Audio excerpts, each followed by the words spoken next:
Halo, apa kabar Bapak Ibu calon guru penggerak di seluruh Indonesia?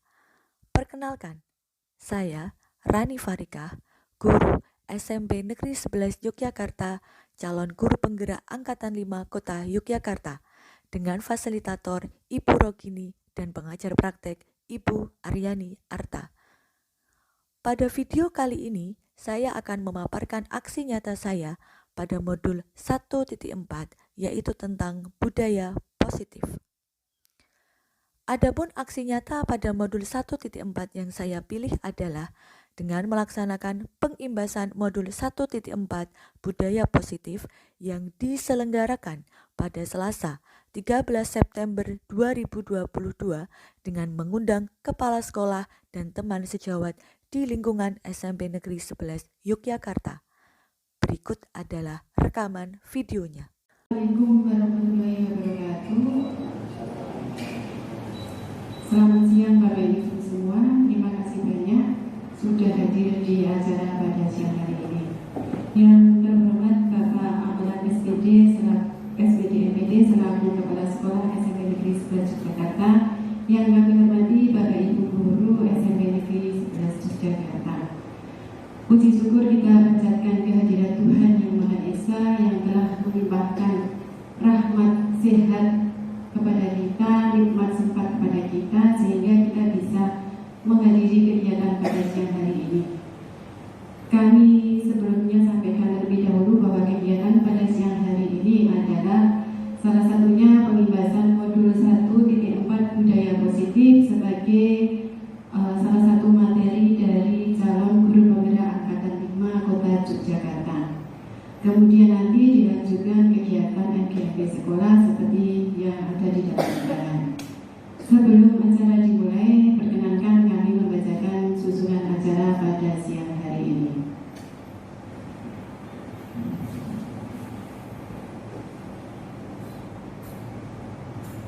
Susunan acara kegiatan diseminasi atau pengimbasan modul 1.4 budaya positif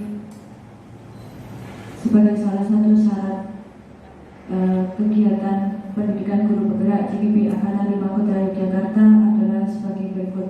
Yang pertama adalah pembukaan, yang kedua sambutan kepala sekolah, yang ketiga penyampaian materi pengimbasan budaya positif, yang kelima NGMP sekolah, selanjutnya adalah tanya jawab, dan yang terakhir adalah penutup.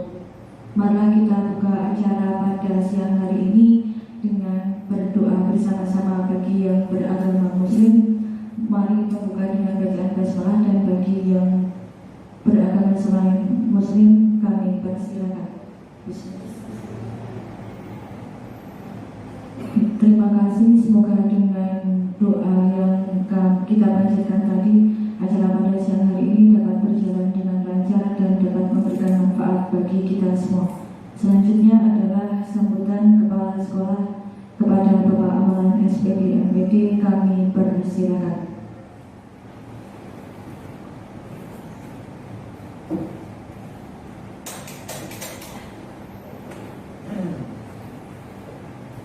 Bismillahirrahmanirrahim. Assalamualaikum warahmatullahi wabarakatuh. Selamat siang Bapak Ibu yang saya hormati. Puji syukur alhamdulillah dan panjatkan kepada Allah Subhanahu wa taala yang pada siang hari ini masih begitu banyak berikan nikmat kepada kita, baik nikmat sehat maupun sempat. Bapak Ibu yang saya hormati, terkait dengan acara pada siang hari ini, pertama adalah pengimbasan tentang budaya positif. Sebenarnya itu memang hal yang menjadi sangat penting atau yang untuk kita juga bisa kemudian menumbuhkan budaya positif di sekolah ini. Karena bagaimanapun juga nantinya itu akan sangat terasa, akan sangat kelihatan hasilnya ketika kita sudah bisa menunjukkan yang namanya budaya positif. Tentu itu sangat luas pengertiannya Bapak Ibu, baik terkait dengan akademis, terkait dengan ketugasan Bapak Ibu, ataupun juga terkait dengan bidang yang lain, artinya sosial kemasyarakatan, ya, itu juga sebenarnya masuk di dalamnya. Cuma nanti barangkali dibahas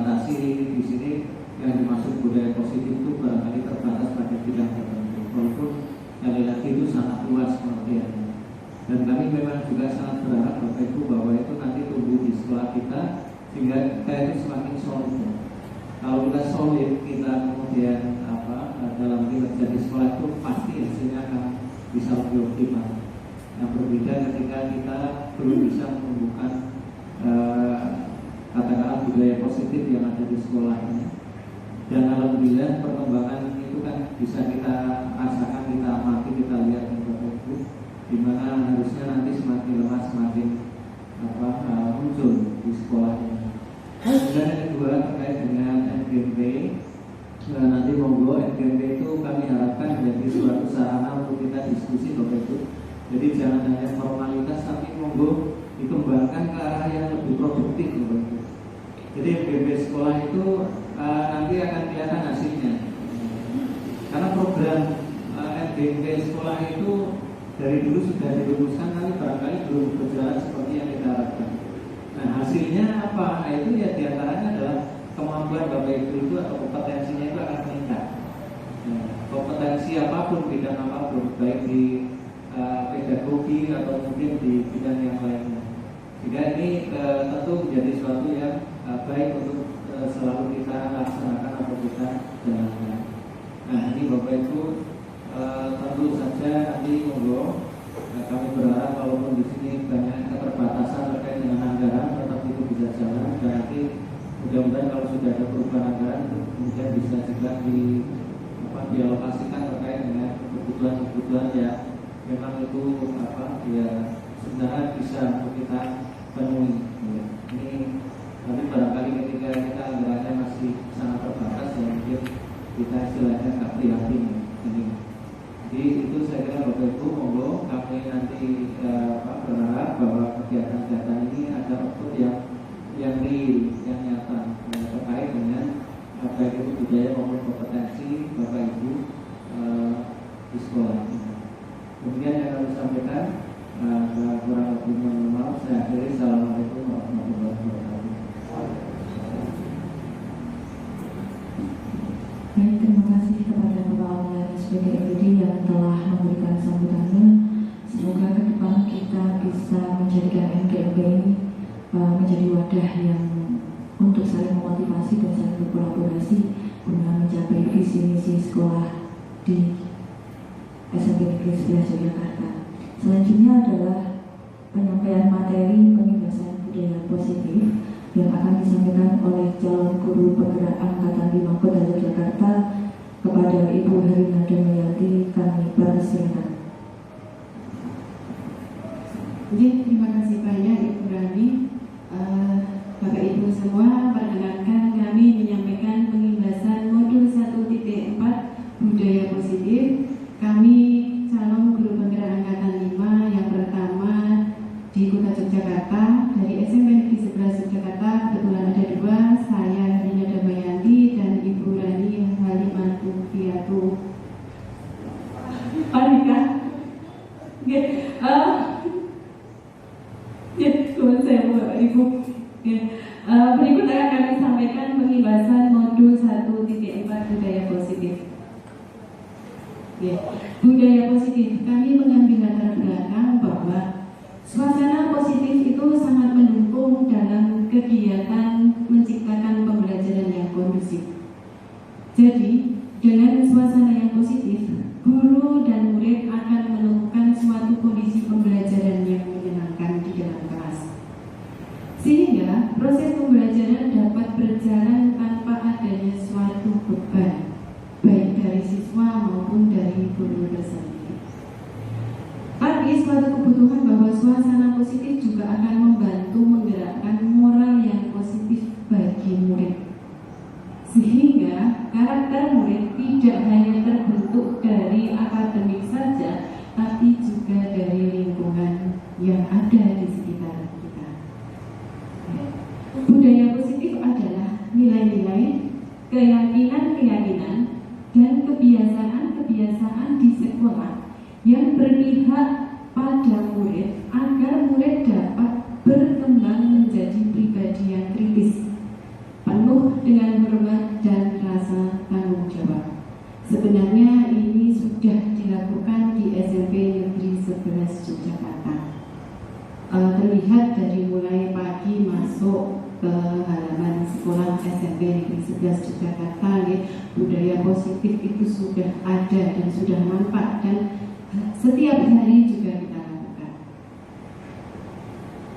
Nah, disiplin positif di sini merupakan suatu cara penerapan disiplin tanpa kekerasan dan ancaman yang ada dalam prakteknya, melibatkan komunitas tentang perilaku efektif antara guru dan murid.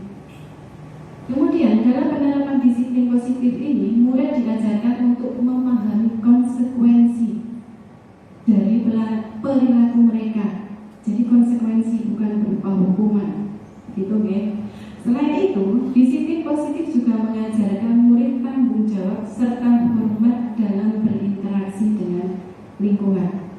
Ini nanti akan muncul dari pribadi siswa tersebut. Jadi bukan dari kita yang memberi hukuman kepada siswa, tetapi dari siswa sendiri yang menyampaikan apa perlakuan yang akan kamu lakukan untuk mencapai karakter yang baik.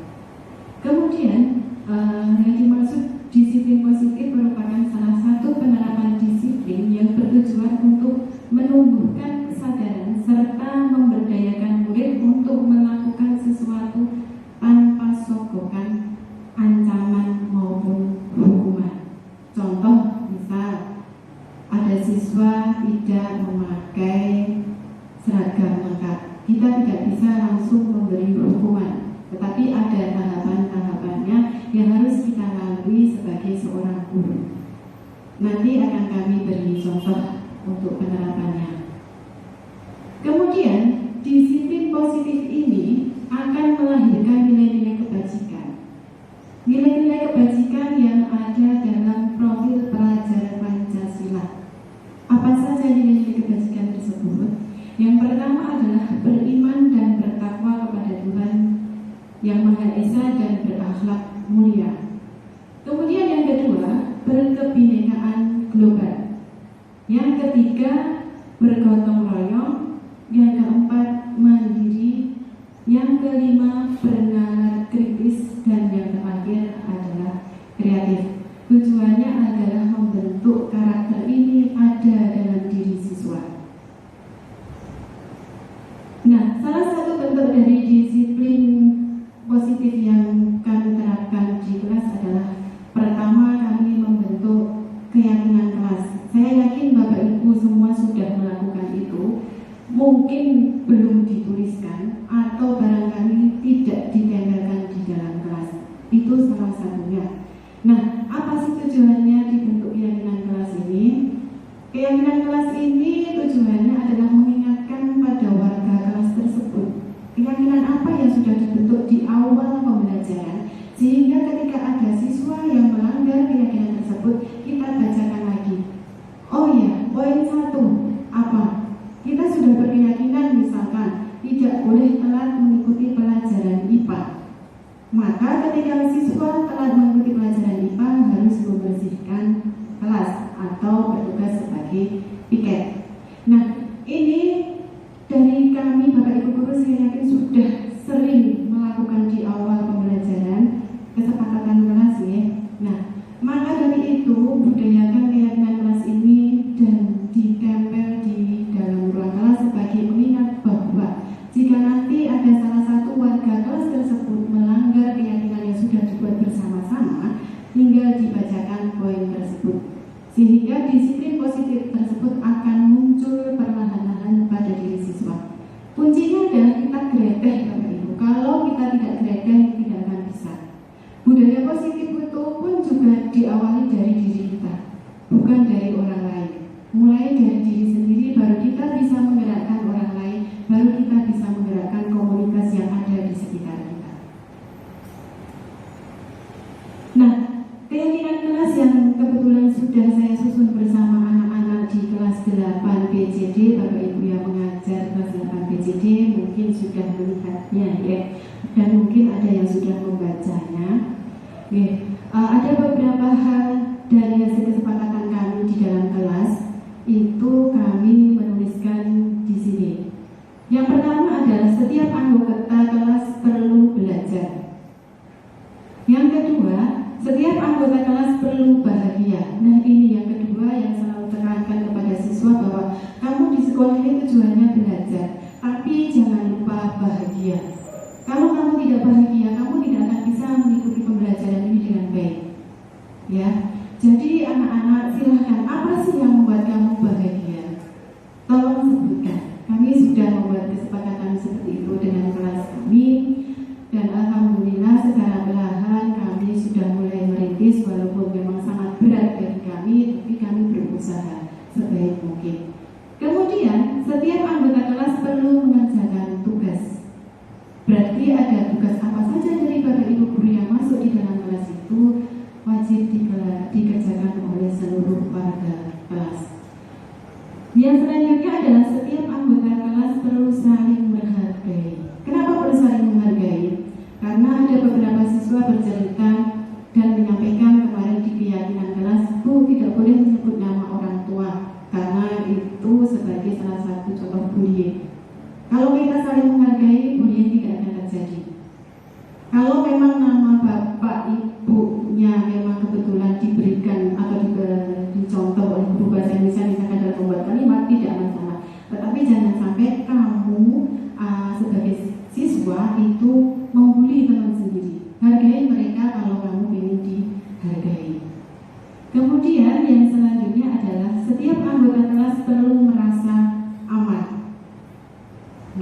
Merasa aman berarti jauh dari bahaya ketika berada di kelas. Alhamdulillah kalau kelas semua aman, tidak ada kabel-kabel yang mengganggu, kemudian hal-hal lain yang tidak mengenakan dalam pembelajaran tidak ada, karena kita di Kota Yogyakarta ini fasilitas dan sarana prasarananya sudah sangat mendukung dibandingkan daerah-daerah terpencil di sana yang masih sangat membutuhkan perhatian khusus, sehingga anak-anak kalau belajar juga harus merasa aman. Kemudian selalu bersikap positif dalam hal apapun itu. Selanjutnya, senantiasa menjadi diri yang terbaik. Jadilah dirimu sendiri. Saya pesankan kepada anak-anak, jangan menjadi atau meniru orang lain kalau itu memang bukan dari karakter kamu. Kalau kamu mampu seperti ini, misalkan punya keahlian menyanyi, silahkan menyanyi dan lain sebagainya. Kemudian percaya dan menghormati orang lain serta barang miliknya. Kenapa? Karena ada beberapa siswa itu suka memindahkan sepatu milik temannya. Bukan hanya sepatu, kadang penghapus, kadang buku, kadang alat tulis yang lainnya gitu. Ada juga tasnya itu berbeda. Nah, dari sini saya minta kepada siswa di kelas kami untuk selalu menghormati orang lain dan barang miliknya, karena itu bukan barang milik kita.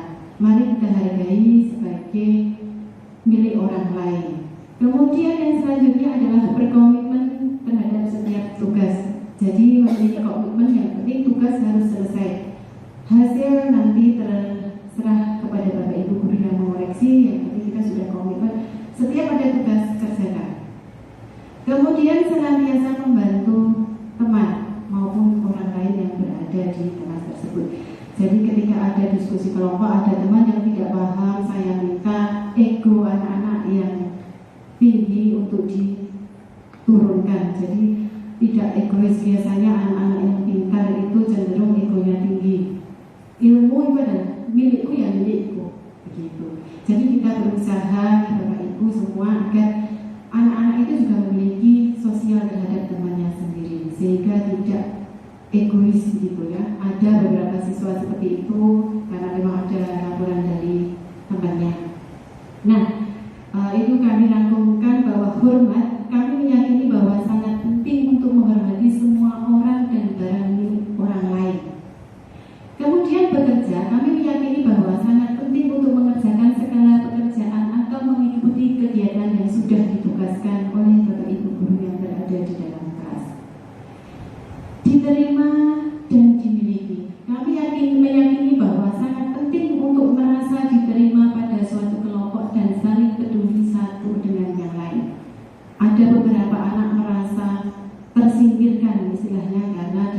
bisa bergaul atau sosialnya kurang, gitu ya. Nah, selanjutnya hal tersebut merupakan dasar-dasar kebutuhan manusia. Ada 5 dasar kebutuhan manusia sebenarnya yang kita miliki ya Bapak Ibu. Itu ada 5. Yang pertama adalah bertahan hidup, sandang, papan, pangan, gitu ya. Kemudian kasih sayang dan rasa diterima, love and belonging, ya. Kemudian, ini kasih sayang dan rasa diterima di dalam kelas. Jadi sesama teman itu kita memberikan kasih sayang dan saling menerima kekurangan dan kelebihan teman kita. Karena selama ini banyak sekali siswa yang tidak mau berteman dengan si A, tidak mau berkelompok dengan si B. Alasannya apa? Karena dia X, karena dia B, gitu ya. Menyebutkan kekurangan siswa tersebut. Jadi harapannya jangan sampai itu terjadi. Kemudian yang ketiga adalah penguasaan, yang keempat adalah kebebasan. Jadi kita memiliki kebebasan. Dan kelima adalah kesenangan atau kebahagiaan. Ini adalah kebutuhan dasar manusia dan ini juga dimiliki oleh setiap siswa yang wajib kita perhatikan kebutuhan dasarnya. Oke, selanjutnya untuk materi posisi kontrol akan disampaikan oleh Ibu Rani Farika. Monggo Bu dan Ibu Rani, kami persilakan. Sepertinya kok ngantuk ya? Enggak salah. Oke, kita ice breaking dulu sebentar mungkin. Tepuk 1. Mungkin sudah biasa kalau tepuk 1 ya. Biasanya Pak Surya yang banyak tepuk 1. Tepuk siang, tepuk pagi, tepuk siang 1. Tepuk pagi, tepuk siang, tepuk malam. Kalau malam kan bubuk, jadi nggak boleh tepuk tangan. Kita ulang ya, kita coba ya. Tepuk pagi, tepuk siang, tepuk malam, tepuk siang. Ya, Pak Muji. Ulang ya, tepuk pagi, tepuk malam. Dia bertepuk, pasir ya? Halo Mas Adit. Oke, terima kasih Bapak Ibu. Kita lanjutkan untuk materi budaya positif selanjutnya adalah 5 posisi kontrol sebagai seorang guru. Nah, ini sebenarnya sudah kita berada di posisi itu, mulai dari pembuku, pembuat merasa bersalah, teman, pemantau, dan manajer. Dari istilah kelima itu kira-kira kita sering berada di posisi yang mana? 3, Pak Surya 3, Pak Muji 1. Siapa? Bu Yayu mungkin? Yayu manajer. Yayu manajer. 3, teman. Oke, nah begini, pembuku. Nah, yang lebih sering saya pribadi mengamati adalah memang kita sering sekali memposisikan diri kita sebagai seorang guru yang menghukum. Artinya ketika ada siswa yang berbuat salah, kita marah dan langsung memberikan hukuman. Nadanya tinggi, membentak, bahkan matanya sambil melotot, gitu. Sehingga harapannya bagus Bapak Ibu supaya anak itu jeda dan tidak mengulangi kesalahan yang sama. Tapi faktanya adalah justru anak akan menjauhi kita. Kita akan dikenal sebagai guru yang menyebalkan. Kita akan dikenal sebagai guru yang wah kayaknya bayi galak, begitu. Jadi tolong jangan menjadi seorang yang menghukum. Kemudian yang kedua adalah membuat merasa bersalah. Ini biasanya menggunakan nada yang memelas. Kamu jangan rame, nanti kalau rame saya dimarahi Pak Kepala Sekolah loh. Misalnya waktu itu saya menggantikan Bu Herina di kelas 8. Karena saya belum mengetahui karakter anak kelas 8, mereka rame, saya kurang bisa mengontrol kelas. Akhirnya saya memelasnya seperti itu. Tolong jangan rame, nanti saya dimarahi Pak Kepala Sekolah. Sehingga anak akan merasa bersalah dan itu akan membuat anak itu merasa bahwa dia tidak bisa menjadi yang lebih. Dia akan merasa menjadi seorang yang tadi selalu membuat sesuatu itu bersalah. Kemudian yang ketiga adalah sebagai teman. Ini juga sering kita berada di posisi itu. Bicaranya fun, boleh sarangyo gitu. Kalau misalnya dengan anak-anak ya seperti itu. Kemudian seperti sering ya menjumpai anak kelas 9 itu sering sekali berani sarangyo, itu kan kayak bahasanya bahasa yang akrab. Kemudian pemantau. Nah, pemantau ini posisi yang menggunakan data, kemudian biasanya dia akan mengingatkan aturan tata tertib di sekolah seperti ini. Kalau kamu berbuat ini nanti dapat poin sekian. Itu pemantau. Dan juga biasanya bahasa yang digunakan adalah bahasa yang formal, tapi bahasanya bahasa yang datar. Membosankan ya kalau datar, kurang akrab begitu mungkin. Kemudian yang manajer itu adalah posisi yang menggunakan bahasa yang tulus, namun mengajak siswa untuk menyadari kesalahannya. Bahasanya adalah bahasa yang formal dengan bahasa tubuh yang juga formal. Dan posisi manajer inilah yang diharapkan ada pada diri kita semua. Jadi step by step, mungkin menjadi penghukum dulu, kemudian nanti naik step dulu ke menjadi pembuat merasa bersalah. Tidak apa-apa proses, tapi harapannya semua guru itu menjadi seorang manajer. Nah, selanjutnya adalah kita ke segitiga restitusi, masih berkaitan dengan disiplin positif tadi. Restitusi ini mungkin istilahnya asing, atau dalam bahasa Inggris ada tidak Pak Puji? Pak Yuda ada Pak? Restitusi. Nah, restitusi ini merupakan suatu pendekatan atau suatu cara kita untuk mendisiplinkan anak, tetapi dengan cara kita menyadarkan si anak dulu bahwa dia telah berbuat salah. Apa yang telah diperbuat adalah perbuatan yang salah dan itu merugikan dirinya sendiri, bukan orang lain. Jadi menimbulkan kesadaran terlebih dahulu, kemudian melalui restitusi ini harapannya adalah anak memiliki karakter yang lebih kuat, artinya memiliki nilai-nilai kebajikan tadi. Restitusi ini ada 3 langkah. Yang pertama adalah menstabilkan identitas, kemudian validasi tindakan yang salah, dan yang ketiga adalah menanyakan keyakinan. Menstabilkan identitas ini bahwa tidak ada manusia yang sempurna. Ketika ada anak berbuat salah, jangan langsung dimarahi terlebih dahulu. Atau ketika ada anak yang melakukan pelanggaran, jangan diberikan atau dibentak-bentak terlebih dahulu, tetapi kita tanyakan dulu. Berbuat salah itu tidak apa-apa, tidak ada manusia yang sempurna. Saya yakin kita semua juga dulu pernah datang sekolah terlambat, atau mungkin menggunakan seragam sekolah yang keliru, atau atributnya tidak lengkap. Waktu ekstra pramuka misalnya lupa tidak memakai dasi, atau mungkin sepatunya tidak hitam, ternyata coklat tua, keliru punya bapaknya. Jadi hal-hal seperti itu perlu kita perhatikan. Kemudian yang kedua adalah validasi tindakan yang salah. Nah, kesalahan itu manusiawi Bapak Ibu, tetapi yang perlu kita tekankan pada peserta didik adalah bahwa kita tidak perlu mengulangi lagi, istilahnya remedi mungkin ya.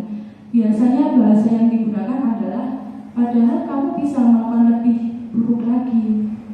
Kalau ini mungkin anak laki-laki yang kerenan, berkelahi di kantin, mungkin ada yang mengejek, kemudian jengkel, akhirnya dipukul. Kemudian kamu pasti punya alasan. Ingat, 5 kebutuhan dasar manusia itu secara naluri kita penuhi, dan biasanya secara tidak sadar kita berbuat salah untuk memenuhi 5 kebutuhan dasar tadi. Kemudian kalimat lain yang biasa digunakan adalah kamu boleh mempertahankan sikap itu, tapi kamu harus menambahkan sikap yang baru. Artinya adalah memperbaiki. Kemudian yang ketiga adalah menanyakan keyakinan. Ketika anak tadi yang berbuat salah atau melakukan pelanggaran telah menyadari kesalahannya, kita tanyakan dulu terhadap keyakinan yang telah kita sama-sama yakini sebagai nilai-nilai kebajikan kewajiban. Misalnya apa yang kita percaya sebagai kelas atau keluarga tadi, aturan-aturan yang dicontohkan oleh Bu Herlina tadi, menghormati, menyayangi, dan lain sebagainya. Nah, apakah nilai-nilai, apakah perbuatan kamu itu sesuai dengan nilai-nilai atau norma dalam masyarakat, itu perlu kita tanamkan. Kenapa? Harapannya adalah anak menyadari kesalahannya, kemudian dapat mencari solusinya sendiri dengan bimbingan kita.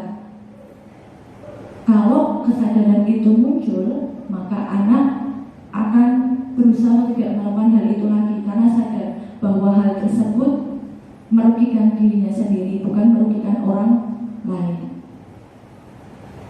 Selanjutnya adalah praktik baik yang telah kami lakukan di sekolah dan di kelas. Oke, terima kasih Bapak Ibu. Tambah ngantuk ya. Moga berdiri semua Bapak Ibu, kita menyanyi dulu. Oke, ikuti gerakan. Moga Bapak Ibu silahkan berdiri. Bu Bapak bisa berdiri ya. Oke, ini sudah terbiasa.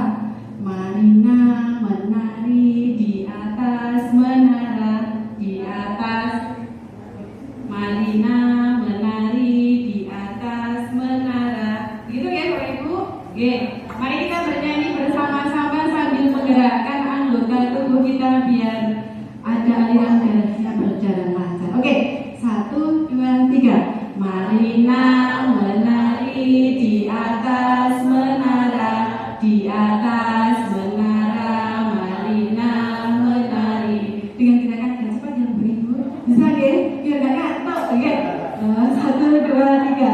Marina menari di atas menara, di atas menara. Marina menari, Marina menari di atas menara, di atas menara. Marina menari. Tepuk tangan untuk kita semua. Terima kasih dari Bapak Ibu. Oke, biar gak ngantuk Pak Surya jadi melek. Terbiasa olahraga ya Pak Surya. Kalau mendengarkan orang ngoceh jadi ngantuk. Oke Bapak Ibu, seperti yang sudah kami sampaikan di awal, sebenarnya Bapak Ibu semua itu sudah melakukan, hanya saja belum konsisten atau teratur dilakukan, begitu ya. Nah, kami sebagai calon guru penggerak, kami bertugas mengimbaskan kegiatan-kegiatan positif apa yang sudah kami lakukan agar nanti tujuannya sekolah ini tahun 2023 kan kebetulan juga sekolah penggerak, jadi budaya positif seperti yang disampaikan kemarin di LH itu juga akan berjalan secara terus-menerus. Kalau kemarin di LH tentang sampah, nah ini juga termasuk budaya positif yang sebenarnya sudah kita lakukan, cuma belum konsisten, begitu ya Bapak Ibu. Oke, akan saya tampilkan beberapa gambar. Nah, kalau kita mau mengajak siswa itu melakukan atau melaksanakan kegiatan kebersihan, kita harus mau turun tangan. Tapi terkadang saya sendiri juga kadang masih menyuruh istilahnya, tapi tidak langsung memberikan contoh. Nah, mulai dari sekarang, mari kita budayakan, kita memberi contoh bareng-bareng menyatu kepada siswa, menerapkan budaya positif tersebut di kehidupan kita di sekolah, khususnya di SMP Negeri 11 Jakarta. Nanti monggo bisa dimulai dari kelas Bapak Ibu masing-masing. Kita mulai dari kelas, kita tidak mulai dari lingkungan, tapi dari kecil dulu di kelas kita. Kalau siswa semuanya, seluruh kelas itu sudah memiliki dan tertanam istilahnya budaya positif, kemudian disiplin positif itu sudah ada di dalam diri anak-anak, Bapak Ibu semua, saya yakin kalau sudah berjalan secara teratur akan enak sekali begitu. Dilihat juga akan lebih wow, SMP 11 ternyata luar biasa. Itu harapan dari kami ya. Nah, budaya positif yang selanjutnya adalah ketika selesai pembelajaran itu saya selalu melakukan kegiatan refleksi pembelajaran. Jadi memang saya meminta siswa untuk menyampaikan bagaimana sih ketika kamu setelah mengikuti pembelajaran ini apa adanya, tidak kami setting, tidak kami reka-reka.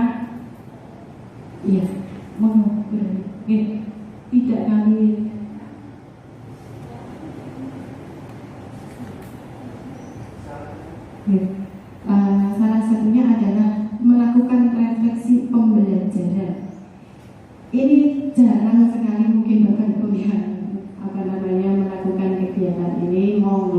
mulai sekarang kita siapkan diri kita setiap di akhir pembelajaran lakukan refleksi, menanyakan kepada siswa, kamu bahagia tidak sih memperoleh pembelajaran IPA? Kemudian ketika itu juga apa yang kamu peroleh, kira-kira apa sih harapan kamu selanjutnya gitu.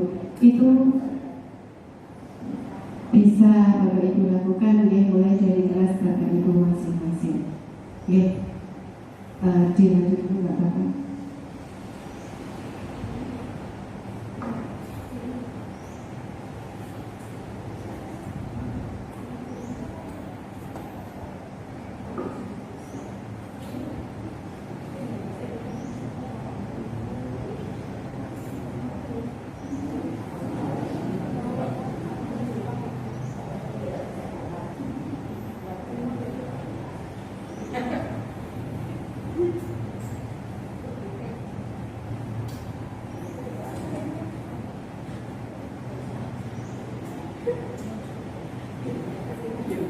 Maaf Bapak Ibu, ada gangguan istilah. Tadi sudah bisa dicoba, sekarang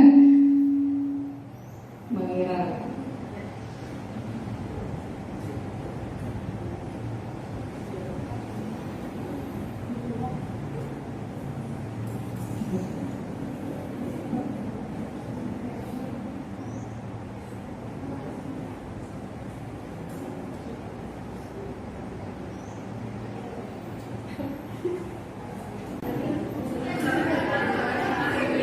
Ini salah satu refleksi pembelajaran budaya.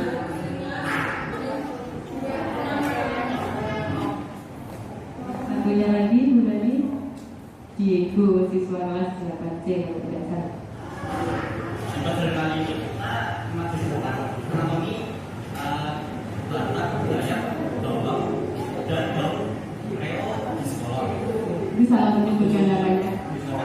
Saya masih ada bau tapi dengan budayanya saya bisa paham cara mengajar dan bisa meneliti tentang anatomi, latar budaya dan lain-lainnya. Ini refleksi itu tidak usah diada-ada karena itu merupakan salah satu masukan untuk kita. Jadi kita ke depannya nanti akan membuat pembelajaran itu jangan membosankan begitu ya.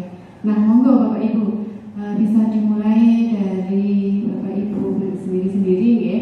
Kemudian saya di kelas itu juga selalu mengingatkan siswa karena kita ada gerakan pemilah sampah. Silahkan anak-anak, sampahnya sudah dipilah dengan baik apa belum. Kemudian saya tiap masuk kelas selalu saya ingatkan. Nah, Nuwun sewu Bapak Ibu, saya lihat, mohon maaf sebelumnya, Bapak Ibu masih banyak yang belum tergugah hatinya untuk memulai dari diri sendiri. Misal Bapak Ibu beli air mineral, monggo botolnya kita simpan, nanti kita kita buat karya atau bisa dijual. Jadi kita mulai kan dari diri sendiri. Kalau Bapak Ibu sendiri saja tidak mau menyimpan botol bekas minum kita, kok siswa diminta untuk memilah? Nanti akan dibalik istilahnya. Begitu ya Bapak Ibu. Semua memang dimulai dari diri kita sendiri. Baru kita menggerakkan siswa-siswa kita, baru kita menggerakkan komunitas yang ada di sekolah ini. Dan nanti akan berjalan dengan baik. Saya yakin itu.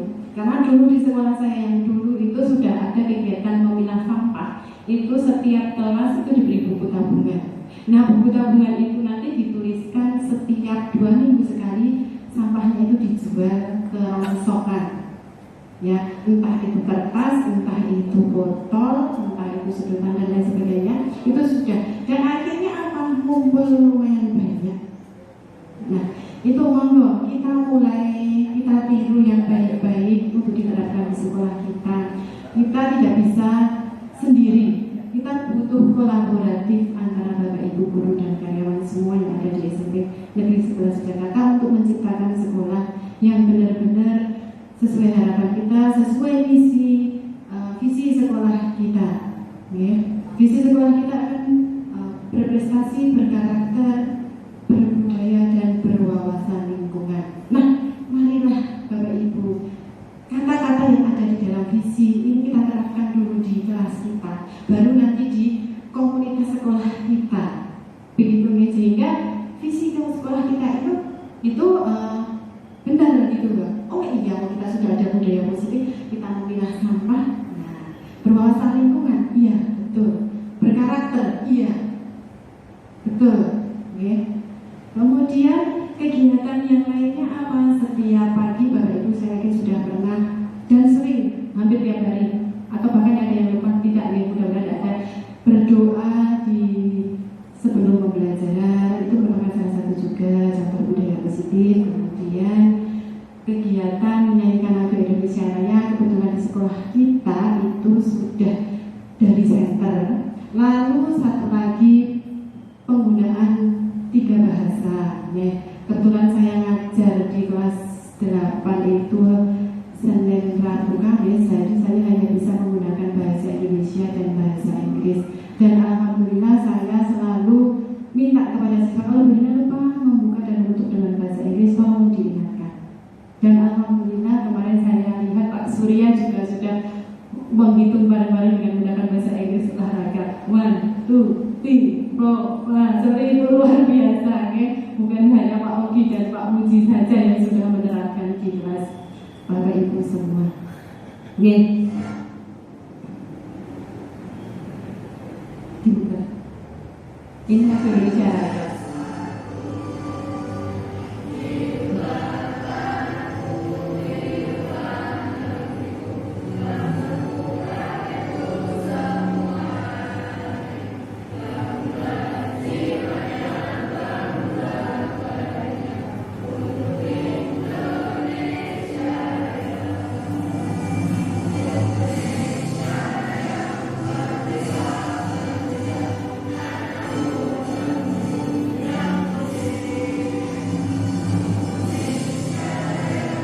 Oke, ini lagu Indonesia Raya. Kalau saya minta siswa untuk merekam memang ya. Selanjutnya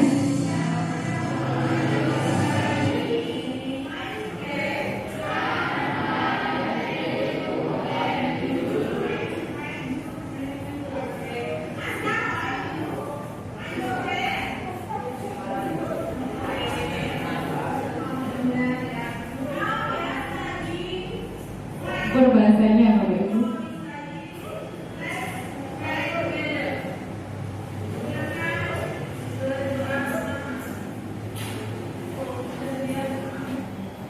Nah, itu ya Bapak Ibu, saya selalu minta siswa, karena saya lupa, oh ya ini hari Rabu dan hari Kamis. Jadi siswa, Bu pakai bahasa Inggris loh. Oh iya, terima kasih banyak sudah mengingatkan saya. Nah, ini salah satu contoh kegiatan segitiga restitusi yang saya berikan kepada siswa. Monggo, berarti bisa di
yang Selamat pagi Devon, bagaimana perasaanmu ketika tadi sejak pagi ada asik?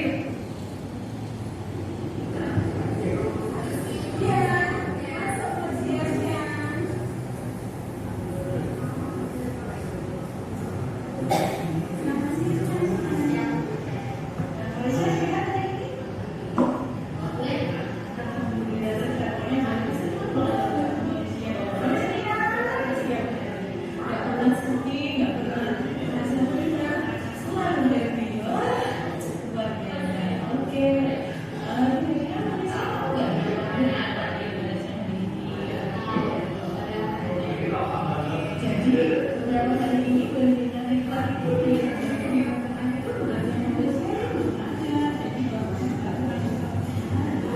Lalu kalau bukan tugas oh begitu ya.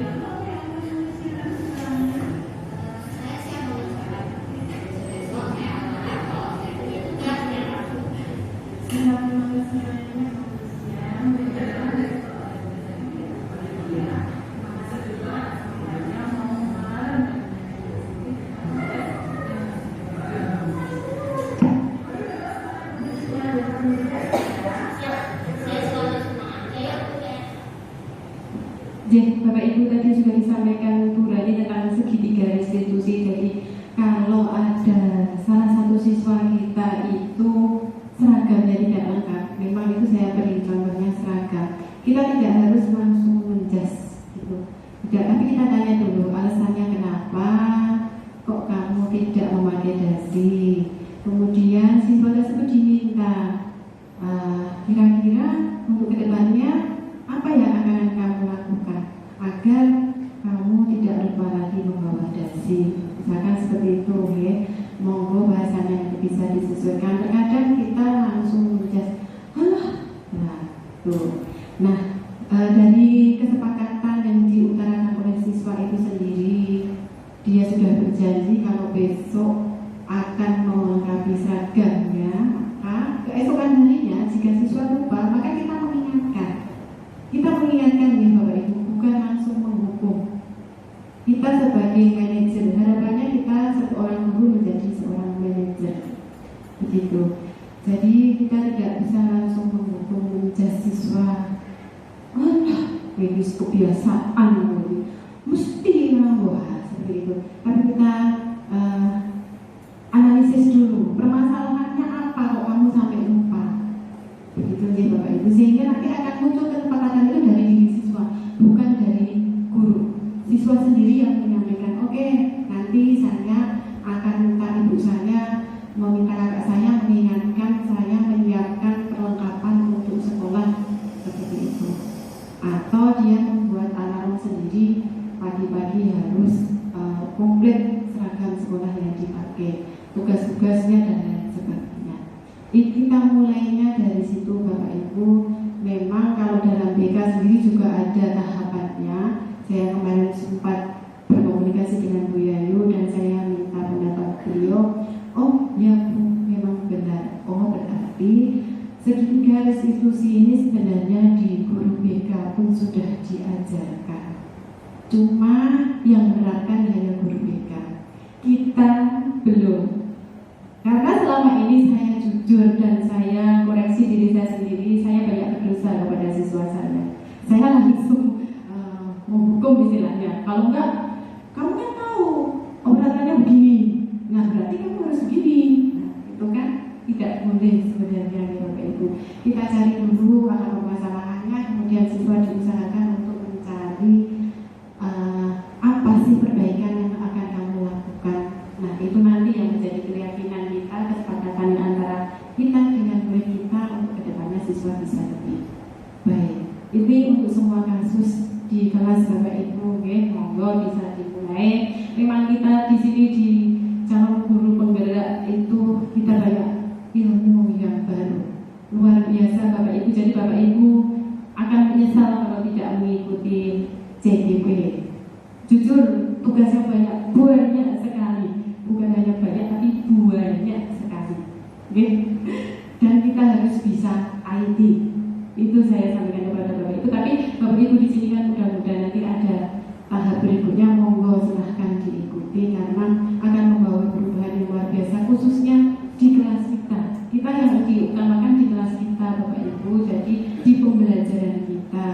Jadi bukan jauh-jauh dulu, bukan. Kalau memang di kelas kita saja sudah terkondisikan dengan baik, nah monggo itu bisa ditularkan. Nah kami hanya menularkan karena untuk kelas kami yang sudah kami coba, walaupun memang di kelas kami belum maksimal 100%, saya akui, tapi kami berjalan pelan-pelan secara bertahap. Kami butuh proses, kemarin sudah matur kepada Bapak Awalan bahwa Bapak kami butuh proses, kami tidak bisa yang biasanya tiba-tiba harus berubah menjadi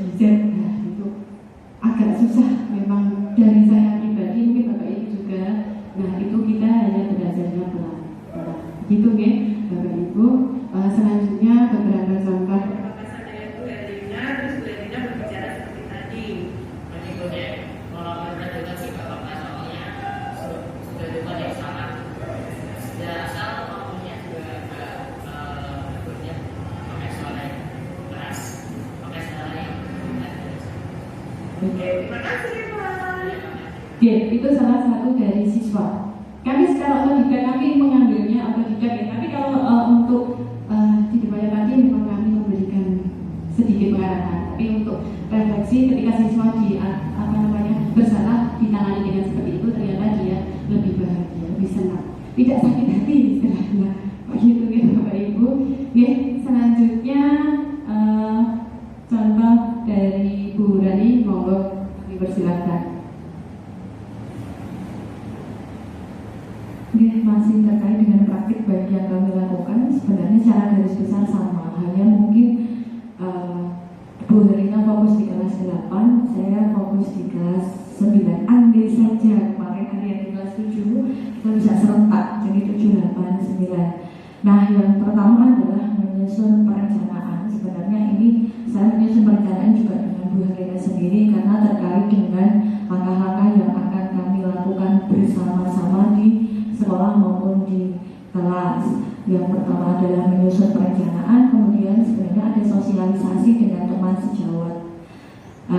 Mungkin baru Bu Nina yang saya sampaikan karena memang kesibukan Bapak Ibu semua dari jam 7 sampai jam 3 ada kegiatan baik KPM maupun yang les, belum lagi ada rapat dan evaluasi yang lainnya, sehingga mungkin untuk sosialisasi modelnya door to door, jalur-jaluran begitu.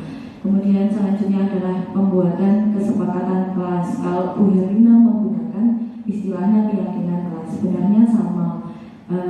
Intinya adalah sama, hanya saja kenapa saya menggunakan istilah kesepakatan kelas karena lebih familiar pada anak. Karena begini Bapak Ibu, waktu dulu di awal semester, waktu menyampaikan seperti kontrak belajar, saya meyakini, saya berprasangka baik kepada Bapak Ibu guru semua di sini bahwa panjenengan sudah melakukan kontrak belajar termasuk konsekuensinya ketika peserta didik atau ada anak-anak yang misalnya tidak mengerjakan tugas atau mengumpulkan tugas terlambat.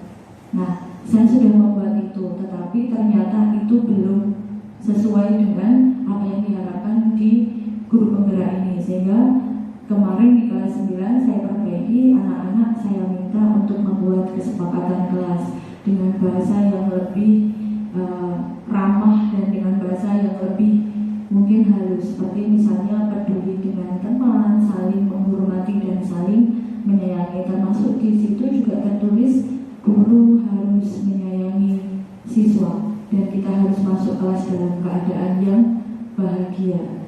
Kemudian yang selanjutnya adalah budaya positif yang ada. Jarang sekali saya menemukan siswa putra yang seperti ini. Biasanya yang bawah pakai celana, nah ini jahit. Ini kebetulan di kelas 9D dan saya rasa ini perlu diapresiasi karena belum banyak anak-anak putra yang memang menggunakan jahit ketika gerak kemis pahit ya. Kemudian ini mereka mengerjakan tugas tidak saya tunjuk, tetapi saya persilakan untuk lebih percaya diri dan mengerjakannya secara mandiri.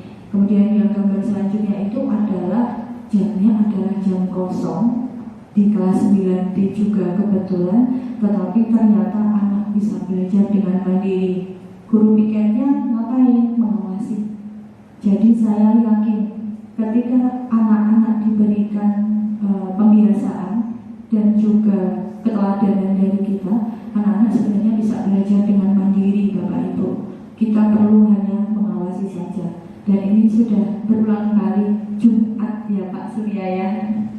Sehingga anak-anak di kelas 9D sudah cukup hafal kalau Pak Surya beberapa Jumat itu Pak Surya tindak karena memang ada tugas keluar, sehingga saya sebagai guru piket diberikan dititipi tugas dan itu langsung dikerjakan oleh anak-anak sendiri tanpa harus dioyak-oyak, digetak-getak begitu. Mungkin bisa di cross check pada Mbak Surya, termasuk mengirimkan video waktu diminta praktek satu anak. Terjadi karena apa Bapak Ibu guru? Kolaborasi, gotong royong, sehingga ketua kelas kebetulan Alma itu greteh satu anak itu ditanya, saya hanya melihat sudah semua Mbak kurang ini. Satu anak diminta untuk praktek juggling, praktek untuk melakukan push up, pick up dan lain sebagainya. Kemudian Pak Surya sebagai bukti bahwa mereka sudah belajar materi tersebut. Nah, ini videonya cukup panjang Bapak Ibu. Segitiga restitusi yang saya coba terapkan, kebetulan waktu itu Sakit tidak mengerjakan ulangan di Pak Uji. Ulangan bahasa Inggris ini mohon dicermati, agak lucu menurut saya.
yang terkenal di 7A itu sebagai apa resmi yang rame ya salah dan itu pusing terus. Tapi ketika diajak ngobrol ya seperti itu. Ini tanpa settingan, saya tidak berikan skenario apapun kepada saya, dan itu naturalia jawab sendiri.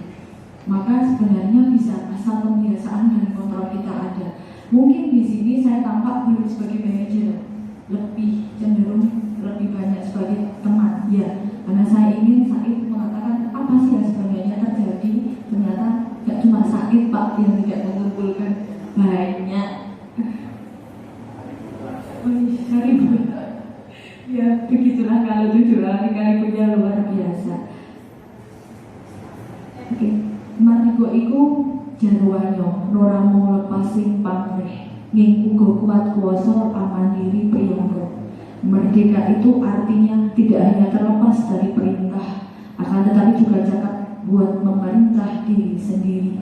Ki Hajar Dewantara, disiplin positif dimulai dari diri kita sendiri. Sekian dari kami akhiri. Assalamualaikum warahmatullahi wabarakatuh. Oke, terima kasih banyak Bapak Ibu. Mudah-mudahan tidak ulang ya Bapak Ibu. Ya, tidak ada pertanyaan atau tanggapan, boleh monggo. Bu Resi, bagaimana tanggapannya tentang Said? Pakai, ya. Ketika dilakukan pendekatan dengan segitiga restitusi tadi kira-kira bagaimana? Ada perubahan atau tidak? Terima kasih sebelumnya. Tadi sudah dipaparkan oleh Mbak Rani maupun Herina itu sangat luar biasa sekali. Kami sangat mengapresiasi apabila budaya positif itu memang sudah membudaya di SMP Negeri 11 Yogyakarta. Saya pribadi ya sebagai wali kelas 7A itu memang banyak tantangannya di kelas 7A itu. Anak-anak sangat aktif sekali dan sangat apresiatif kalau membuat prank-prank pada gurunya. Untuk itu mungkin perlu penanganan khusus untuk kelas 7A tentang segitiga restitusi tadi, karena karakter anak berbeda sekali apabila pada saat kita menghadapi di kelas secara langsung gitu. Mungkin dari saya minta solusi untuk kelas 7A untuk anak-anak tertentu gitu, supaya budaya positif itu ada di kelas 7A gitu. Kita coba ini. Terima kasih. Terima kasih Bu Resmi. Memang karakter siswa kelas 7A beraneka ragam dan amat sangat malahan ya Bapak Ibu. Langsung Bu Rani atau diberikan? Oke. Kalau menurut saya Bapak Ibu, kita tidak bisa langsung begitu ya. Kita harus ada kesepahaman bersama dulu. Mulai dari kita dulu Bapak Ibu. Kalau kita sudah sepaham bagaimana nanti cara mengatasi kelas 7A, kalau siswa tersebut bertindak seperti ini, kita harus bagaimana? Kita buat kesepakatan dulu. Ya. Kesepakatannya nanti antara guru yang mengajar di kelas 7A dulu. Karena apa yang kita kendalikan itu adalah kelas 7A dulu, bukan kelas yang lain. Nah, kesepakatan itu monggo nanti diterapkan di kelas 7A. Okay. Nah, tadi sudah saya berikan contoh untuk kesepakatan di kelas itu. Okay. Jadi ketika nanti siswa kok sudah ada keyakinan kelas, ada kesepakatan kelas masih melanggar ataupun masih sak penai dewe silahkan kita bacakan lagi. Ingat kesepakatan kamu ketika di awal kamu masuk di kelas 7A. Itu langkah yang pertama Bapak Ibu. Setelah itu nanti kita memberikan contoh. Jadi mungkin ketika pembelajaran kita tidak 100% langsung materi, tapi boleh ya Pak ya. kita memberi penguatan karakter kepada siswa. Monggo Bapak Ibu memiliki cara tersendiri, yang penting tidak menyakitkan hati siswa, itu kunci utamanya. Jadi memang kita harus mengalah, harus bersabar untuk menghadapi kelas 7A. Saya tahu karena saya sudah masuk beberapa kali, saya melihat ini bocah dengan lagu kok kayak begini, yang salah itu di mana. Kemudian kita juga melakukan pendekatan Bapak Ibu. Bapak Ibu anggap siswa-siswa yang khusus-khusus itu dipanggil, diajak ngobrol, bukan dihukum ya. Kita ajak ngobrol, kita korek. Sebenarnya kamu punya masalah apa sih di rumah? Nah, sebenarnya apa sih yang kamu inginkan di sekolah ini? Sampai kita mendapatkan jawaban dari siswa tersebut, sehingga nanti kita bisa mencari solusi. Oh, ternyata kelas 7A itu tidak bisa dilakukan dengan cara kita sebagai penghukum, apalagi nggak bisa sebagai teman saja, tidak bisa barangkali ya. Nah, fungsi manajer harus bertindak. Itu langkahnya ya Bapak Ibu. Kita tidak bisa sendiri karena itu bocah luar biasa. Kalau kelas yang lain saya yakin bisa. Mungkin kelas 7 B, C, D, kelas 8 itu ya alhamdulillah 8 A, B, C, D udah oke semua. Kelas 9 mungkin kelas 9 D tapi masih bisa terkontrol untuk kelas 9 D. Begitu kemudian kalau kita sudah memberi pendekatan kepada siswa, diajak ngobrol, terus dicari solusi terbaik, kok belum ketemu juga, berarti kita membentuk tim lah istilahnya khusus untuk kelas 7A ini. Nanti jika ada penanganannya, ada kasus-kasus tertentu harus bagaimana. Tapi sekali lagi Bapak Ibu jangan menyakitkan hati siswa dan disosialisasikan dulu kepada siswa. Jadi siswa tidak kaget ketika nanti kamu X harus Y, kamu begini harus apa gitu. Jangan sampai itu nanti menyakiti hati mereka, karena kita dituntut bahagia di sekolah, terutama bahagia di kelasnya masing-masing gitu. Kalau mereka memang bahagianya dengan cuap-cuap, berarti kita buat desain pembelajaran yang bisa mengapresiasi mereka, mengeluarkan imajinasi mereka. Saya yakin seperti Said, siapa lagi? Awalnya yang Said itu dia memiliki kelebihan yang kita tidak tahu. Nah itu loh, tidak ada Pak. Pak Surya bagaimana?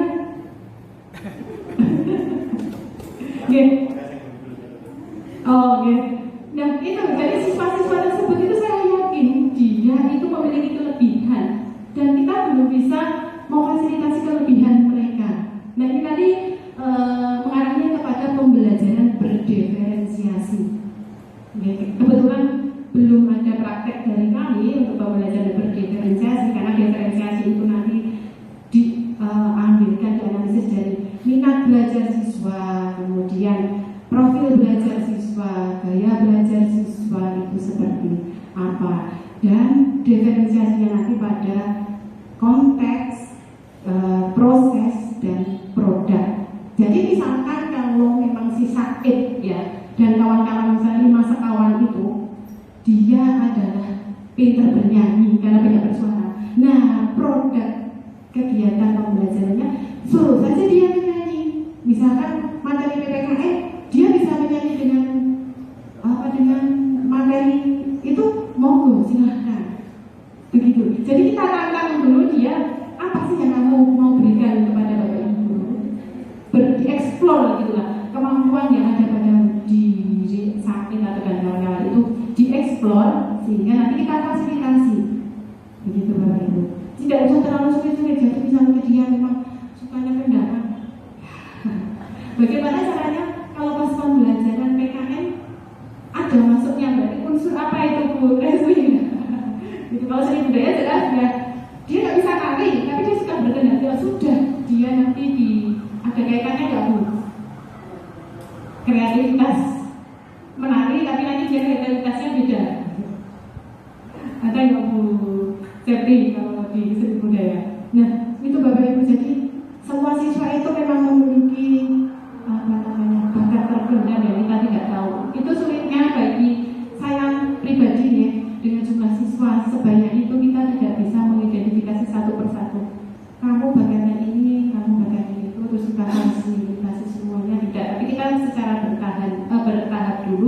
untuk menyelesaikannya ya ringan-ringan dulu. Itu dari saya, mungkin ada tambahan dari Ibu Rani.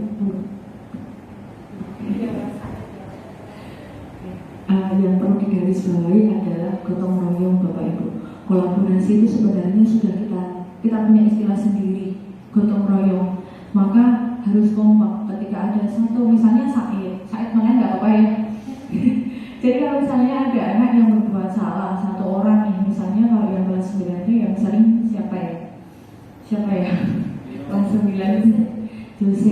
Jose itu memang tidak bisa diam anaknya berbuat salah. Mungkin di kelas IPA dia mendapatkan konsekuensi, tapi di mata yang lain dia tidak.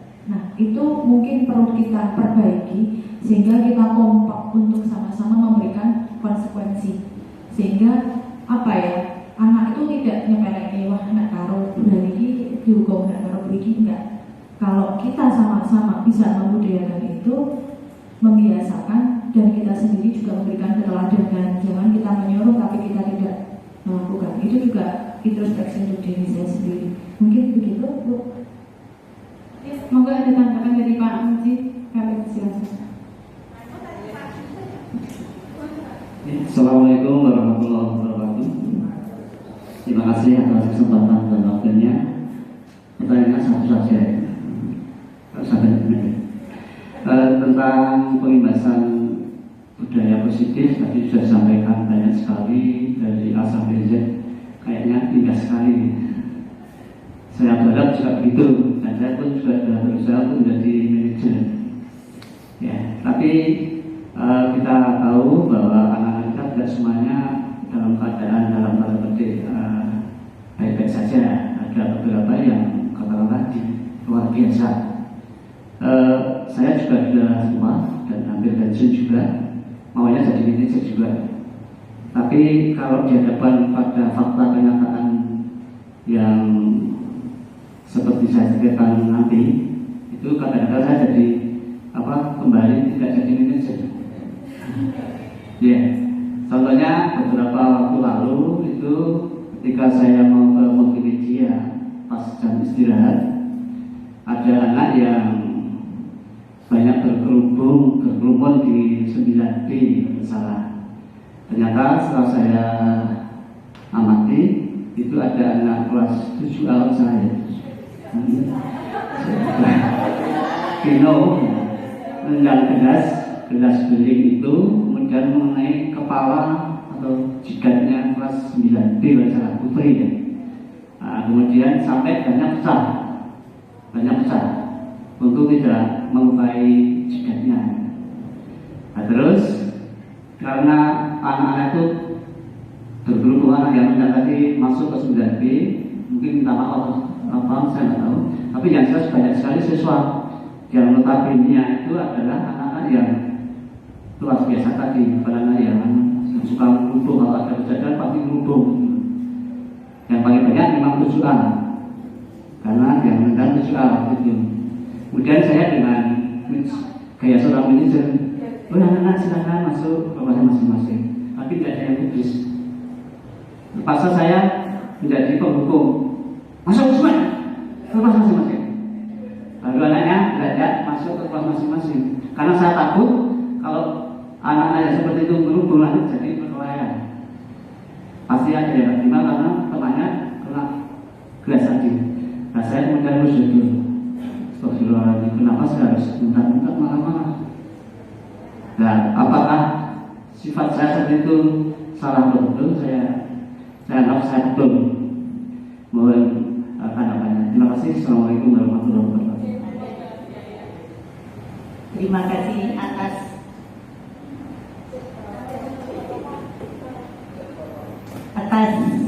kesempatan ini.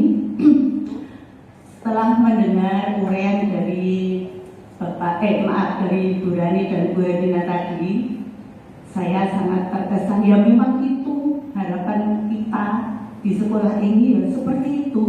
Tidak hanya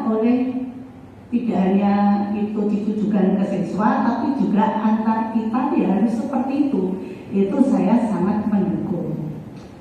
Jadi apa tadi uraian-uraian tadi yang mengimbaskan sikap-sikap yang baik, positif tadi memang harus dijalankan. Memang seperti itu untuk menuju sekolah yang lebih baik lagi.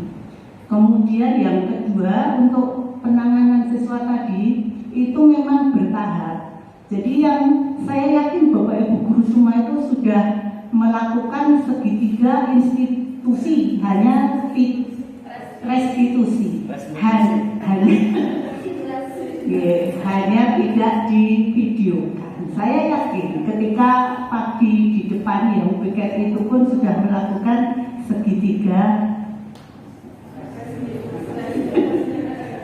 ya itu segitiga itu tadi. Dan selama KBM pun saya yakin Bapak Ibu guru juga sudah melakukan.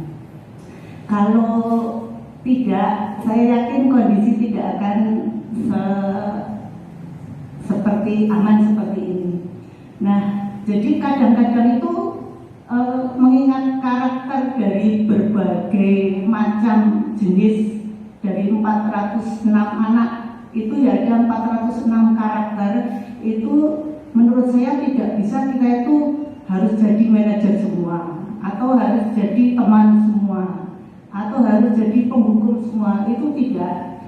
Jadi memang kadang-kadang kita dituntut jadi penghukum, tapi di waktu lain kita juga dituntut sebagai teman, dan kadang kita juga harus sebagai manajer. Itu kalau menurut saya seperti itu.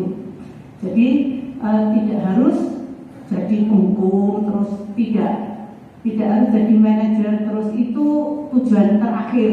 Tapi untuk mencapai proses itu saya yakin tidak bisa kita hanya menerapkan satu atau dua jenis, tergantung kondisi saat itu, dan juga tergantung dari siswanya. Ada siswa yang di Kedepi itu sudah tahu maksudnya, dia ngobrol di Kedepi, dilihat sudah tahu maksudnya, disuruh diem. Ada yang seperti itu. Ada yang ditegur, diam dulu pelajaran baru berlangsung ngerti. Ada yang diteriaki agak keras dikit, ya Bu, tapi hanya omongannya saja. Setelah itu ulangi lagi. Ditegur sekali ada yang ngerti, ditegur 2 kali ada yang ngerti, ditegur 10 kali ada yang tidak ngerti. Nah, jadi berbagai karakter seperti itulah yang menuntut kita itu harus bisa memposisikan saya harus sebagai apa dalam kondisi seperti itu. Nah, itu menurut saya. Kalau itu bisa dilakukan, tujuannya memang anak tidak sakit hati, iya benar. Tapi ada juga anak itu yang kebal, benar itu.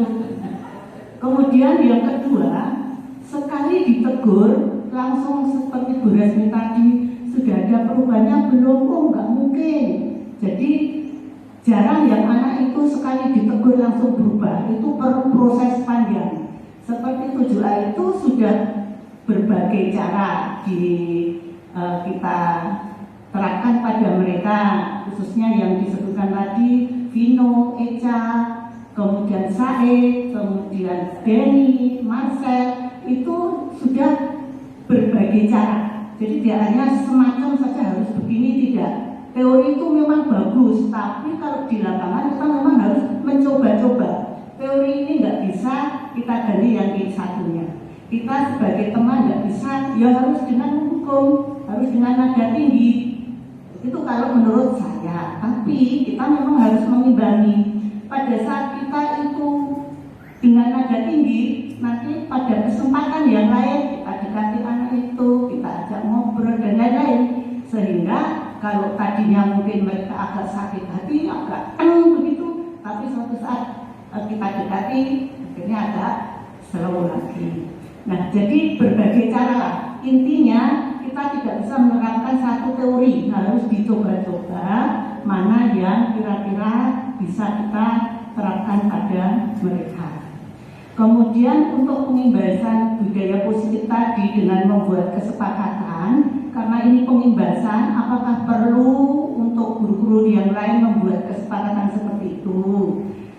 Kalau memang perlu ya monggo, tapi Yang jelas untuk peraturan-peraturan itu ada sebagian yang sudah ditata tertib. Nah, saya sering mengatakan pada Bapak Ibu, beberapa Bapak Ibu yang lain, jangan sungkan-sungkan untuk menegur siswa karena itu sudah melalui tahap, sudah sosialisasi dengan orang tua, dengan anaknya itu sendiri, kemudian dengan wali kelas, kemudian di upacara, kemudian juga saya sendiri pernah mensosialisasi di ruangan ini, sehingga kalau menurut saya memang kita tidak perlu ragu-ragu kalau dia melanggar aturan, ya memang harus kita tegur. Nah, teguran itu ada yang kalau sudah berkali-kali itu memang kita agak tinggi, tapi itu sudah melalui proses. Dan saya yakin Bapak Ibu guru yang lain juga, saya sering mengatakan kalau kita negur anak harus hati-hati. Terkadang orang tua itu protes, maka kita harus punya dasar. Dasarnya kita harus mensosialisasi terlebih dahulu. Seperti ini, pakaian gagak itu juga sudah disosialisasi, tapi mungkin kurang. Maka mungkin perlu lagi diulangi ke orang tua. Kita berikan edaran orang tua. Nanti kalau sudah seperti itu kok masih ada, apa ya masih dibiarkan saja, kan tentu saja tidak. Sehingga kalau menurut saya memang jika perlu ditegur dengan nada tinggi, ya tidak apa-apa, karena kita sudah punya dasarnya.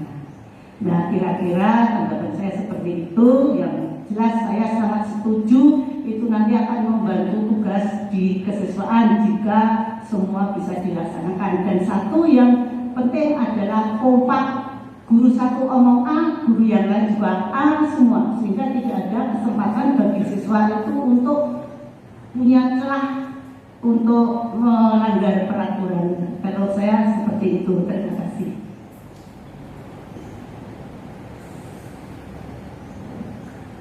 Terima kasih banyak. Saya menanggapi yang dari Pak Muji dulu ya. Pertanyaan ini saya masih ingat sekali disampaikan oleh calon guru penggerak kepada instruktur kami. Saya kalau tidak jadi penghukum, anak didik saya jadi apa? Saya adalah salah satu contoh hasil karya penghukum yang dilakukan oleh Bapak Ibu guru di zaman saya. Jadi seperti inilah saya ketika Bapak Ibu guru saya mengajarkan dulu, dia berposisi sebagai penghukum. Karena apa? Bapak Ibu guru, Bapak yang itu Bapak yaitu Pak siapa lupa saya. Bapak itu menceritakan dirinya sendiri. Kalau saya tidak di posisi, maksud saya guru tersebut waktu itu tidak menjadi penghukum pada diri saya, mungkin saya tidak menjadi seperti ini. Itu dari CGP. Kemudian instruktur itu menanggapi kalau tidak salah, apakah dibaliknya? Apakah Bapak Ibu merasa bahagia, merasa tenang hidupnya ketika menjadi seorang penghukum terhadap murid Bapak Ibu? Murid Bapak Ibu juga anak-anak Bapak Ibu sendiri. Kita balikkan kepada diri kita sendiri. Kalau memang Bapak Ibu itu sudah bahagia, sudah merasa puas dengan menjadi penghukum, monggo. Tapi harapan dari kegiatan CGP ini merubah Bapak Ibu secara perlahan dari seorang penghukum menjadi naik tingkatnya perlahan. Karena tidak semua siswa itu double. Karena ada salah satu siswa itu yang segetan akan istilahnya, dia ketika di loge sudah seumur hidup saya benci dengan guru tersebut. Ada suatu cerita itu siswa curhat ke saya. Sekarang siswa tersebut sudah bekerja, sudah lulus kuliah. Nah, itu Bapak Ibu, itu tanggapan dari instruktur ya Pak Muji. Jadi dibalikkan lagi ke diri Bapak Ibu masing-masing. Kalau memang Bapak Ibu sebagai seorang guru puas dengan menjadi penghukum, bahagia, tenang hidupnya, monggo. Tetapi dari CGP itu diharapkan seorang guru yang keluar dan lolos guru penggerak tidak menjadi seorang guru penghukum. Itu harapannya. Karena sebagai guru kalau menurut Biasa Dewantara itu menghamba kepada murid. Bukan berarti nyembah, bukan Bapak Ibu. Sekali lagi, menghamba itu bukan berarti nyembah, bukan. Begitu ya Bapak Ibu. Memang kalau saya pribadi jujur, kalau saya disuruh menjadi penghukum hukum setelah saya, oh iya ya, saya menyadari, saya berusaha tidak menjadi di atasnya. Tidak kamu sekali menjadi manajer, tidak bisa.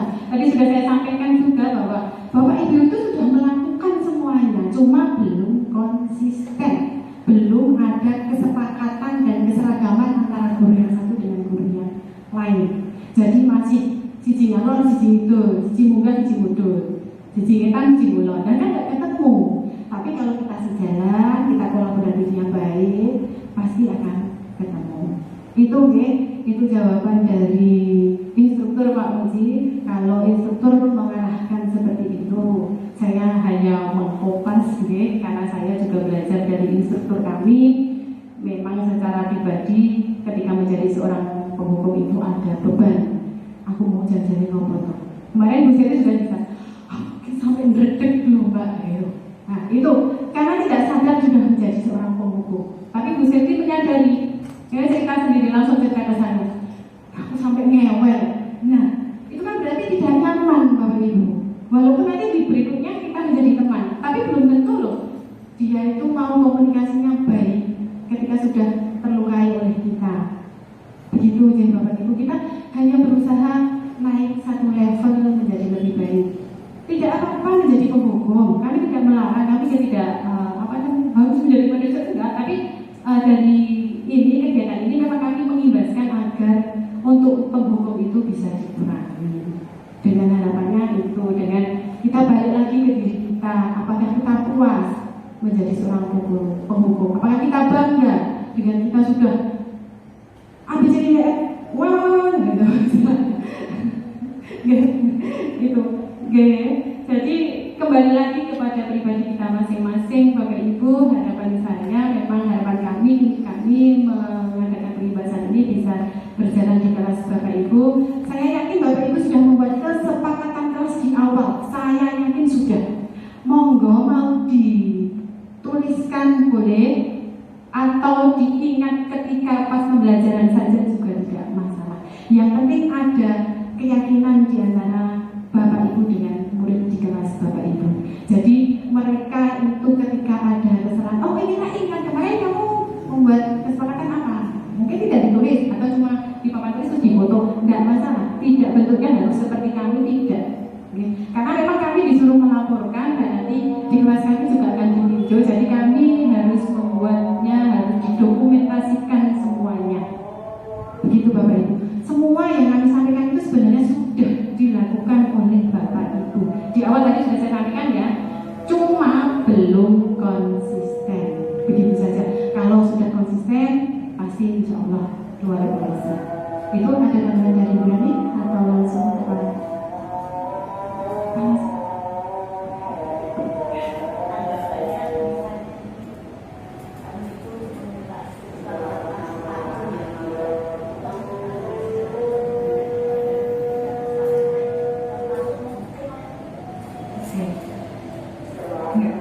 begini Ibu, kalau yang kami pahami adalah kemarin ada perbedaan hukuman dan konsekuensi. Hukuman itu jangka pendek, artinya saat itu juga misalnya tanpa sosialisasi yang sudah dilakukan oleh jenengan dan teman-teman sekolah itu kan kita sudah mensosialisasikan ke orang tua, ke anak-anak bahwa ini loh tata tertib yang berlaku, ini loh konsekuensinya kalau kamu melanggar begitu. Jadi ini termasuk bukan sebuah hukuman. Kalau hukuman itu lebih merugikan ke siswa, karena tadi satu jangka pendek dan dua siswa tidak tahu mau diapakan. Kalau sudah disosialisasikan, artinya siswa dan orang tua sudah tahu kalau melanggar akan menerima konsekuensi. Misalnya terlambat dapat poin ini, atau mungkin sepatunya tidak hitam, nanti mendapatkan konsekuensi apa. Maka di CGP ini kami diajari untuk lebih menggunakan istilahnya konsekuensi, bukan hukuman, karena itu lebih ramah bagi anak begitu. Kemudian untuk tadi Ibu Umi benar sekali bahwa karakter siswa itu luar biasa sekali, dan mungkin pada saat yang bersamaan juga Pak Muji menghadapi berbagai karakter siswa dikeroyok begitu ya Pak, hingga akhirnya awalnya bernada halus kita harus bernada tinggi. Menurut saya pribadi itu perlu kita lakukan sebagai shock terapi terlebih dahulu. Artinya kita tidak ujuk-ujuk mak betunduk langsung bisa, tapi step by step, dan mungkin treatmentnya setiap anak akan berbeda. Kita sesuaikan dengan juga karakter dan pelanggarannya terlebih dahulu. Terlebih yang perlu kita cermati adalah bagaimana kita bisa mengajak orang tua untuk bekerja sama. Ini yang menurut saya juga cukup sulit dilakukan di sekolah ini.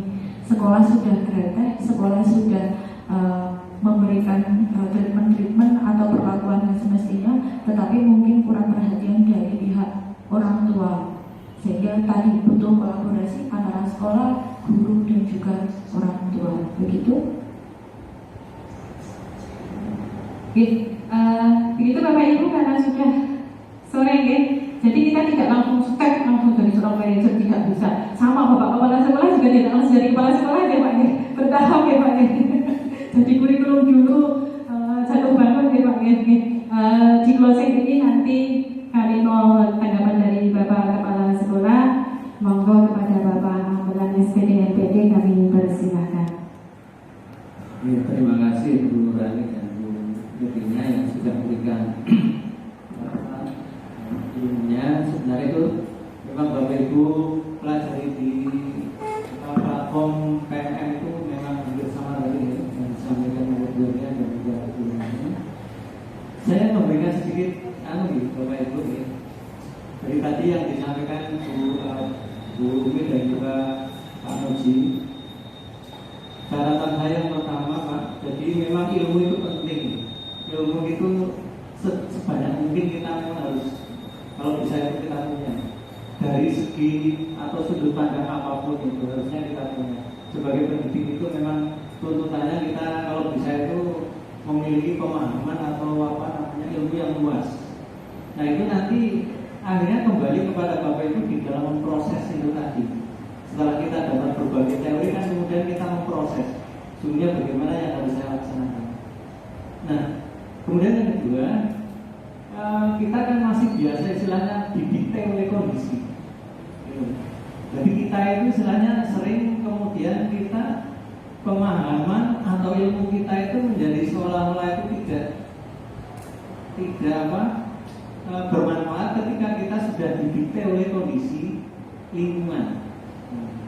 Orang itu kadang-kadang tahu bahwa saya harusnya tidak melakukan itu, tapi dia terprovokasi, terdikte oleh misalnya tadi siswa atau terdikte oleh lingkungan.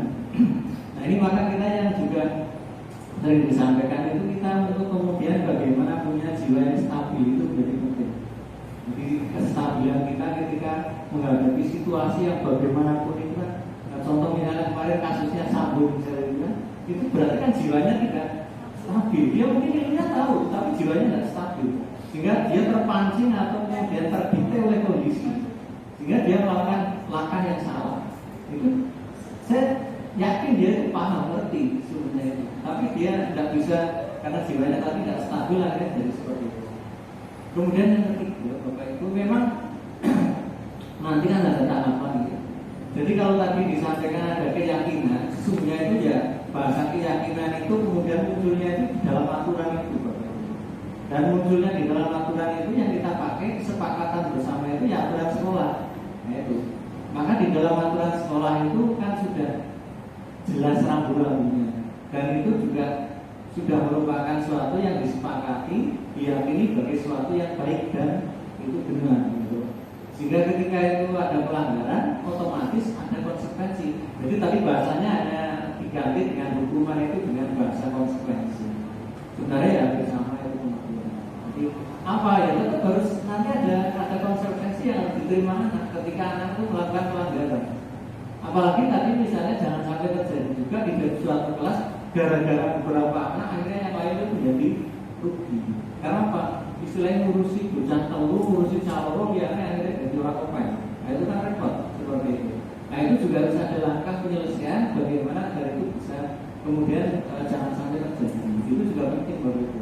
Makanya nanti juga perlu kemudian dirumuskan langkah-langkahnya bagaimana. Tadi sudah bagus yang disampaikan oleh Bunya dan juga Burani. Semoga nanti itu sebagai pengetahuan dasar kita melengkapi yang sudah kita paham, sudah ngerti itu dengan pengetahuan baru sehingga wawasannya juga semakin bertambah.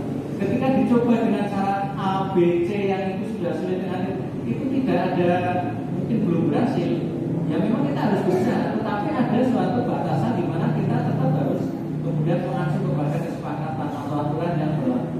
Makanya ini saya di dalam Islam ini ya, bukan berarti saya ngerti. Dalam Islam itu kan ketika anak itu pertama disuruh sholat itu kan hanya diajari, kemudian diajar gitu.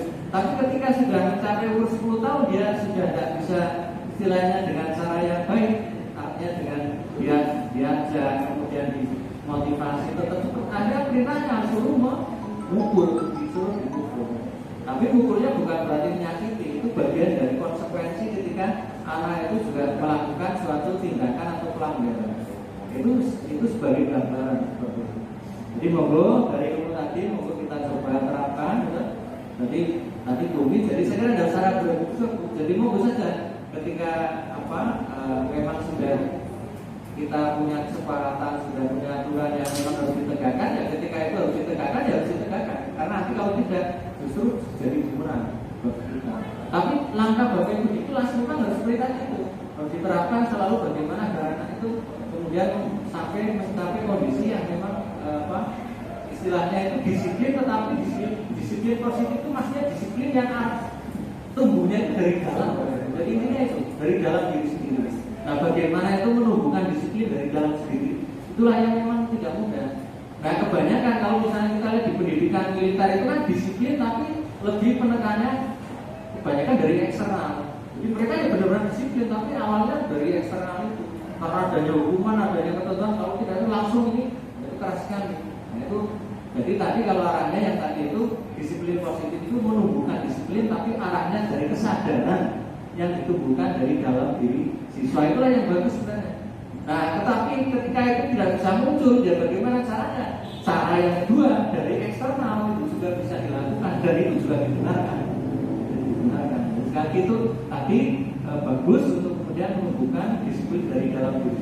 Jadi ketika anak itu sudah tadinya tidak disiplin, kemudian bisa menjadi berperilaku positif yang asalnya dari motivasi dalam dirinya, itu berarti suatu keberhasilan. Tapi bukan berarti yang eksternal tidak boleh diterapkan, tetap saja juga itu bisa kemudian dilakukan. Hanya nanti ada tahapan-tahapannya supaya kita tidak melanggar juga norma-norma terkait dengan bagaimana pendidikan yang seperti itu. Saya kira tambahan saya. Jadi monggo ini sangat bagus. Jadi ilmu tadi yang sudah disampaikan oleh Bu Rani dan Bu Melina, kita tinggal coba nanti terapkan, kolaborasikan. Tapi yang penting kompak kita dulu. Iya. Terima kasih banyak Bapak Ahmad SPDMPD yang sudah memberikan tanggapan serta penguatan pada kegiatan siang hari ini pembahasan modul 1.4 tentang budaya positif. Jadi Bapak Ibu, saya hanya sedikit saja menambahkan kalau nanti pada saat kita pembelajaran berdiferensiasi itu nanti akan tampak si Said dan kawan-kawan harus diapakan gitu karena memang kami baru dalam proses menuju ke sana juga. Begitu Bapak Ibu, terima kasih banyak sudah mengikuti kegiatan siang hari ini sampai dengan tuntas bahkan melebihi waktu. Semoga ilmu yang kami sampaikan dan kami dapatkan dari kegiatan guru penggerak ini dapat bermanfaat bagi kita semua. Dari kami, saya Helena dan Ibu Rani, mohon maaf jika ada salah kata selama mendahului Bapak Ibu. Terima kasih banyak. Kita tutup dengan bacaan hamdalah bersama-sama bagi yang beragama Islam, bagi yang beragama lain Indonesia. Alhamdulillahirabbil alamin. Assalamualaikum warahmatullahi wabarakatuh. Subhanallah, sehat selalu. Terima kasih.